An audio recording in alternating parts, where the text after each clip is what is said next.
I'm speaking with Rob Edwards here at Wondercon to discuss his new animated film, King of Kings, which will be out in theaters April 11th. How are you doing today? I'm doing great. How are you?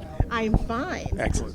So tell me about how you got started working with the team of King of Kings on this new animated film told from a short story that Charles Dickens used to read to his children every Christmas. Yes, exactly.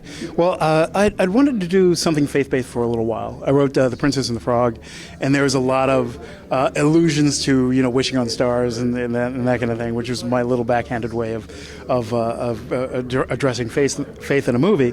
And I wanted to do it overtly in one. And so Jamie Thomason calls me up and he says, "Hey, there's this film, you should take a look at it." It was, Jay had written the script in Korean.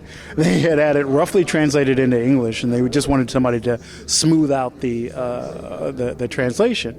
And so while I was smoothing it out, I said, "Well, I'm just going to do some of my Disney magic." And so I played around with the characters, and I did a couple of jokes, and Jay read it and said, "We love this. Can you do it again? Can you do more of it?" And so I did more of that, and that's the movie you see. Now, did you read the Charles Dickens? Did you read the? Yeah, right, exactly. I'm so sorry. Did you read the Charles Dickens 20th interview, short that's story? how it goes. Oh, man, yeah, me too. So, yes, the Dickens version of it it's fantastic. And him as a character, what it does is it gives us license. Because a lot of times when you see the story of Christ told in movie form, it's grim. It is sometimes violent, and sometimes you're trying to tell your kid "Oh, this is a great story. Watch it. Now we'll leave the room." But wait, how does it end? Don't worry about it. Whatever. And so what Jay was doing was by finding this way of telling it, through Dickens.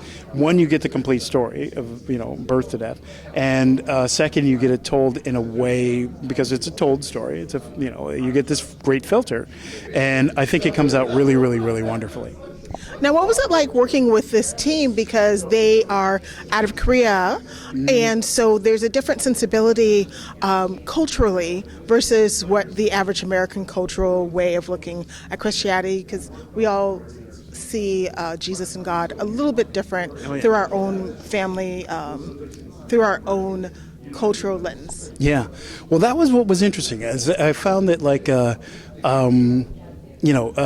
Christianity in South Korea, those guys are serious. If you're going to be a Christian in South Korea, you are serious. And Jay is a true man of faith.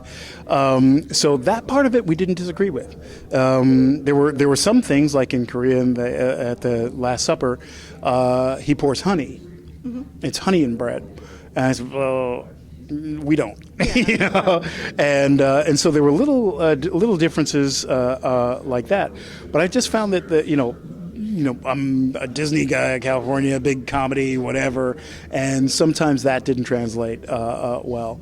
But the Koreans were just amazing to work with. I mean, every time you'd see them, they bring you a gift. I love that. I love that. Thanks. I still have most of them, and in that way, it was just a really wonderful. Wonderful cultural exchange. Now, I think you've seen it already in theaters and had that experience. Mm-hmm. Now, watching it after you've written it, what do you most hope a child seeing the film will get from it, from their own spirit and their own life? Yes. Because, kids experience things and often it's the first time seeing something. Oh, yeah. Well, that's the thing that what was great was that there were a lot of kids in the theater when we went, and so I like to, I know what's on screen, so I like to just kind of turn around and watch everybody.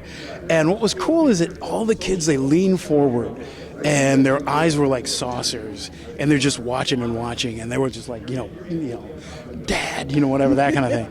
And so that was exactly the experience you want, to have. What they do with that, you never know. But they got it. They saw it. They thought it was wonderful, exciting, and that's really all you can do.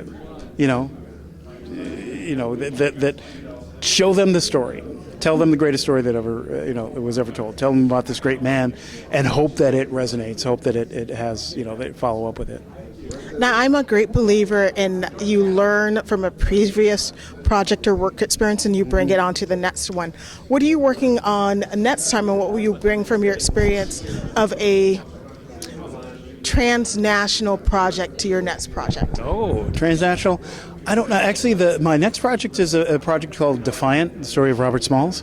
And Robert Smalls was at 23, as a slave, he was working on a Confederate warship and realized that the white crew would take off for the night.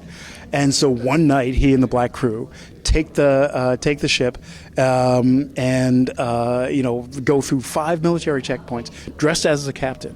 Get through all of them. And had they been stopped at any one of them, it would have been terrible, terrible, terrible. Yes. They surrender the ship to the Union. Immediately, he the bounty on it, because there were so many weapons, he becomes a rich man. He goes to meets Lincoln 2 weeks later, convinces him that black people should fight for the Union, so that he's the reason why we were in the military. He runs a printing press. A printing press, a railroad. He runs for Congress 5 times. He's the reason why, of course, black people fight in the military. He's the reason why we have public schools. And nobody knows his story. And so here's another larger-than-life person that actually lived. And off we go. We tell that story. So that's the inspiration. So it looks like I have 2 films I'm looking forward to that you wrote. Thank you so much for speaking with me, and I hope you have a wonderful Wondercon. Oh, thank you. Thank you very much. Thank you. Yes, Bye. you too. Goodbye.